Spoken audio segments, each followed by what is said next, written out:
After refueling her car, she continued her journey regardless of how late it was. She was determined to keep moving, even though she continued to grow more and more weary.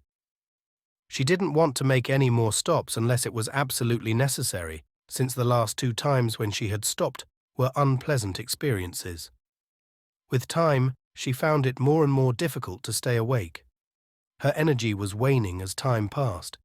She tried putting down a window so that the cool air would hit her and keep her awake. For a moment it worked, but not for long. As she continued to travel, she grew even more tired, and it became an even bigger struggle to stay awake. Even with the window open, she found herself dozing off for a brief moment. Then, she nearly ran off the road, and it was at that moment that she realized that she had no choice but to make another stop. She hoped that she would be able to find a place to stay, but unfortunately, there was nothing in sight. The last thing she wanted to do was pull over and sleep in her car, leaving her jeopardized with the possibility of an unwanted encounter. She was relieved to see a town just ahead. As much as she dreaded the idea of making another stop, at the same time, she was also relieved that she finally found a place where she could find rest. She located an inn where she decided to spend the night. After parking the car, she went inside, made the necessary arrangements, and obtained the key to the room where she was to stay for the night.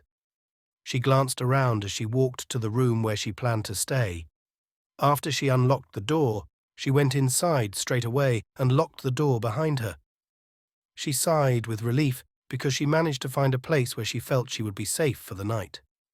Without hesitation, she made her way to one of the bedrooms. When she approached the bedroom, she sat down. She sighed before she laid down on the bed. As she became relaxed, she thought about the young man who she saw at the filling station. As she thought about him, she started to feel bad about how she acted toward him.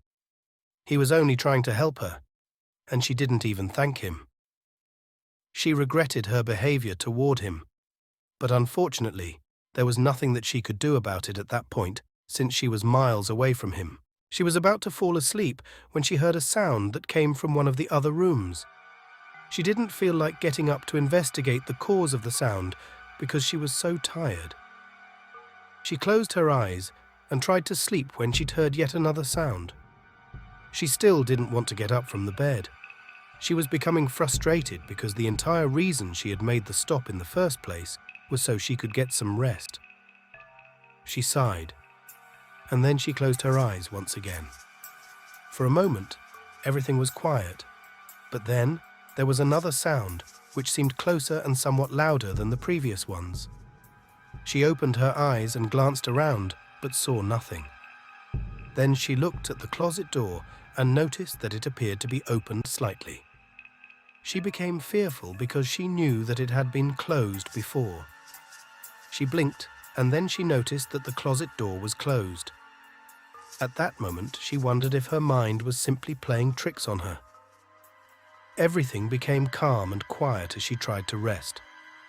Something about the sudden complete silence left an unsettling feeling, and she opened her eyes and glanced at the closet door, which was closed.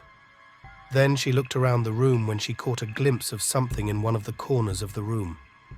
She couldn't make out what it was, or whether it was an illusion. She was determined to get some rest, so she closed her eyes as she tried to remain calm. The unnerving feeling lingered, so she opened her eyes and glanced at the suspicious corner of the room. There was nothing there, so she sighed with relief before she turned onto her other side. At that moment, she became horrified as she was met with a terrifying sight. It was then that she realized that she was not alone. She hoped that it was all just a mirage or nothing more than a bad dream. But unfortunately, it wasn't. Once again, she was face to face with her worst nightmare, and she trembled as she kept her eyes on the face that was looking back at her. The one that continually haunted her, his cold stare left her stricken with chills that ran all through her. Her heart raced, and her stomach turned as she looked at him fearfully. She was so overcome with fear that she could barely move. He was about to take hold of her, But then she managed to get off the bed. She glanced at the phone that was on the nightstand, and then she looked at the man, who continued to look at her angrily. She grabbed the phone, hoping that she could call for help. When she realized that there was no dial tone and the line was dead, she dropped the phone as she kept her eyes on the man who started to move toward her. She took several steps back before she fled. She went outside and ran to her car. She was thankful that she still had her keys in her pocket. She tried to start her car, but for some reason it wouldn't start. Then she spotted the terrifying man outside with a knife in his hand as he looked at her viciously. She quickly got out of her car and took off, hoping to get away from him. Just then, a car stopped, and the driver of the mysterious car put the window down. "Miss, are you all right?" the driver asked. "No, I'm not," she said. "Do you need a ride?" the driver asked. She was reluctant to get into the car because the mysterious driver seemed suspicious to her due to his face being completely hidden. Then she turned and glanced at the man who was coming toward her. "Please, help me," she said. "Get in," the driver said. She decided to get into the car, and then she and the mysterious driver left. "Where are you going?" the driver asked. She was perplexed as she listened to the sound of the stranger's voice. "Your voice, you sound so young. Who are you?" she said.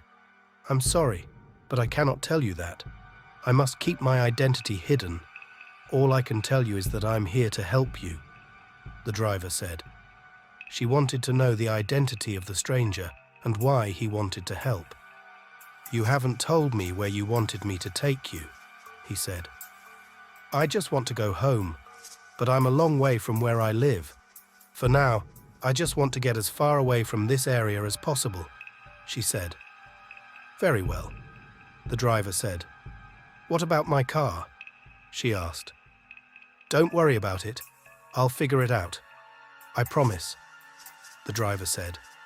They continued to move on, traveling further and further away from the place where her worst nightmare had found her.